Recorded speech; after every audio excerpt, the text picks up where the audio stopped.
Vous êtes fraîchement diplômé, vous venez d'obtenir votre diplôme d'ingénieur tout particulièrement et vous aimeriez savoir comment est-ce que vous allez vous adapter au monde de l'entreprise, au monde dans lequel l'intelligence artificielle aura été déployée à tous les étages.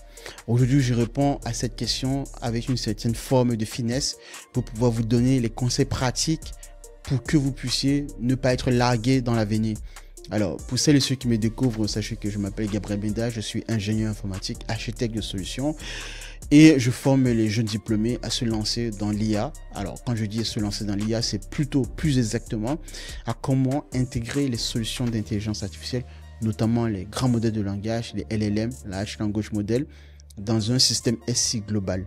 La question ici, elle est de deux ordres. Premièrement, une grande entreprise fait appel à vos services pour deux principales activités. Trouver ou répondre plutôt à un besoin bien précis et adresser ce besoin avec l'usage et l'intégration précise d'un outil tel que ChatGPT chez OpenAI, Claude chez Anthropic, bref, les grands modèles de langage. Parce que bien évidemment, aujourd'hui, toutes les grandes entreprises se lancent dans l'IA, mais encore faudrait-il avoir des talents, des personnes capables, qui ont compris les vrais enjeux et qui savent comment adresser ces problèmes, notamment aussi la réponse au fait que pour intégrer un outil donc tel que ChatGPT dans un SI, il faut aussi comprendre la question de la sécurité des données, la souveraineté des données avec le cloud américain, etc. Les enjeux au-delà simplement de la simple intégration, mais les enjeux autour de la data, de la souveraineté numérique et tout le reste. Et derrière, après, une fois ceci bien adressé, il faut aussi être capable de comprendre comment mieux intégrer le système au sein de l'organisation, au sein de l'entreprise, pour que le système ne puisse pas dégrader les performances du système préalable, de l'architecture qui prévalait déjà au préalable.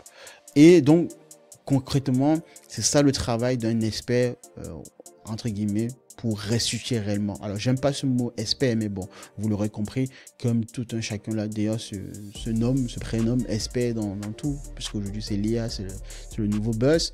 Mais disons que quelqu'un qui n'est pas capable d'effectuer ce genre de tâches ne peut se qualifier en aucun cas d'expert.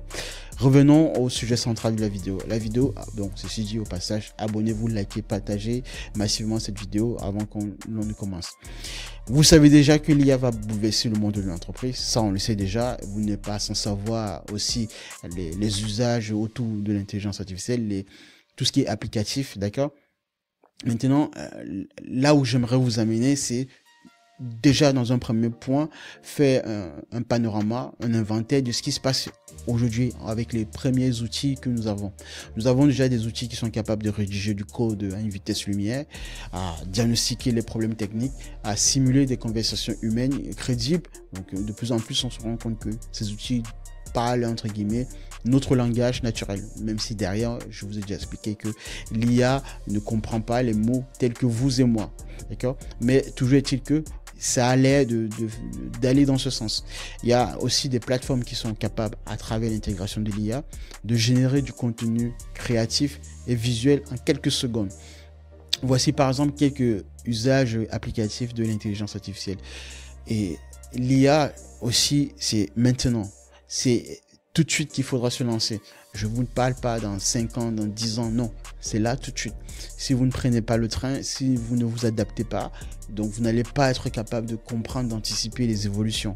Et c'est très important d'anticiper les évolutions dès maintenant, tant qu'il est encore temps, parce que constatez bien qu'actuellement, vous êtes encore capable de pouvoir comprendre une architecture de réseau de neurones à travers les transformers, le phénomène d'attention, pour pouvoir mieux gérer quand même, on va dire, le début d'une conversation d'un outil tel que ChatGPT. Mais imaginez demain, lorsque ChatGPT, en tant qu'outil lui-même, sera capable par lui-même de s'auto-gérer sans intervention humaine. Et ce phénomène-là est en train d'émerger à travers l'émergence des capacités. Donc cette habilité pour la machine de s'auto-améliorer, de s'auto-corriger et d'obéir à ses propres ordres. Pour l'instant, on n'en est pas encore là, mais ça entre de plus en plus dans le cadre d'une révolution de l'IA générative, en fait, de manière plus générale, dans l'IA générale.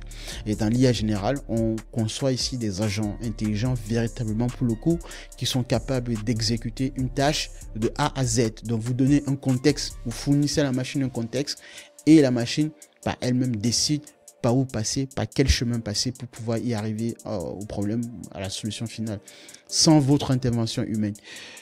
Pour l'instant, on en est encore à des situations dans lesquelles l'humain interagit donc dans une forme d'apprentissage automatique à travers la sous-branche l'apprentissage supervisé, où l'humain, le développeur, le créateur, interagit avec la machine, apporte de la data, donc ça reste du big data, de la data pour que la machine puisse aller dans un sens, dans une direction donnée, en parallèle bien sûr du programme, de l'algorithme fourni et tout le reste.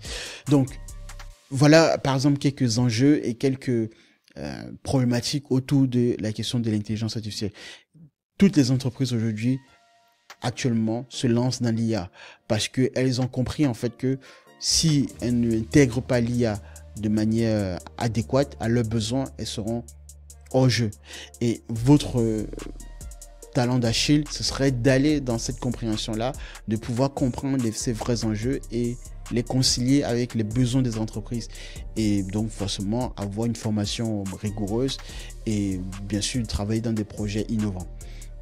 Voilà globalement ce que je pourrais vous dire et j'insiste encore une fois de plus, lancez-vous tout de suite, c'est dès maintenant.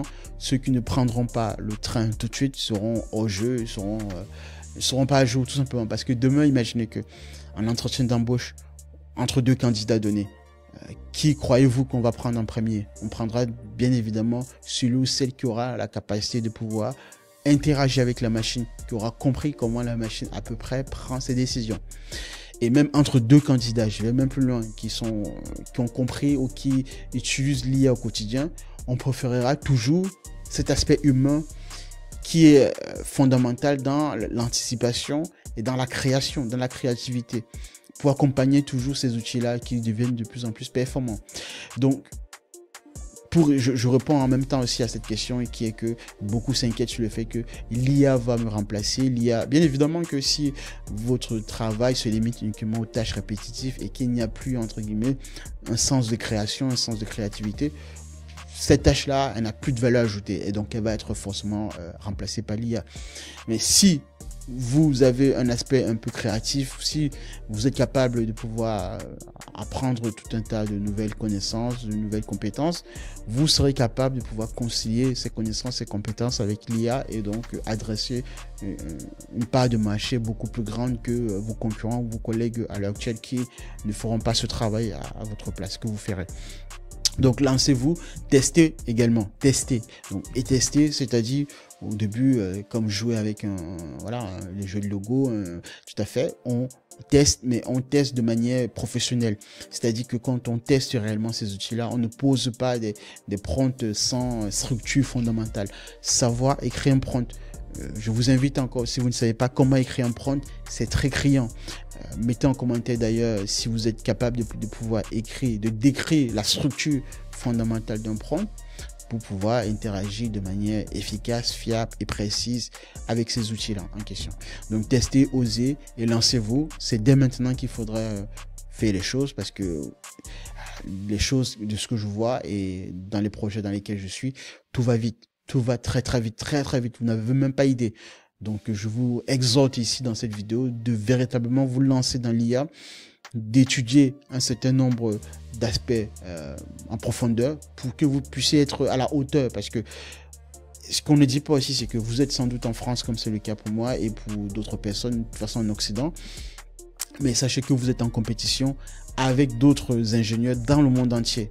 Le marché étant global et l'IA étant de plus en plus très performante, vous allez être de plus en plus en compétition avec les ingénieurs du monde entier. Et je vous garantis que aux États-Unis ou en Asie ou en Inde également, ces pays-là sont en avance sur l'intelligence artificielle comparé au monde occidental et tout particulièrement en France où je suis encore effaré du fait que l'éducation nationale ne prend pas les bonnes mesures pour pouvoir se mettre à jour. Donc, allez-y, lancez-vous véritablement. Et je vous dis merci de m'avoir suivi. On s'abonne, on like, on partage cette vidéo et on se revoit la prochaine pour une nouvelle vidéo de conscientisation et des enjeux autour de la question de l'intelligence artificielle. Je m'adresse principalement ici aux jeunes diplômés, fraîchement diplômés, qui viennent d'avoir leur diplôme et qui vont occuper et en devenir des chefs de projet, leaders dans les grandes entreprises de demain, et dans une certaine moindre mesure aux jeunes salariés qui se lancent encore dans la vie active et qui aimeraient comprendre où est-ce qu'on y va avec cette nouvelle technologie, plutôt cette nouvelle révolution. Merci les amis, à la prochaine et on se revoit pour un nouvel enjeu autour de la question de l'intelligence artificielle. Au revoir.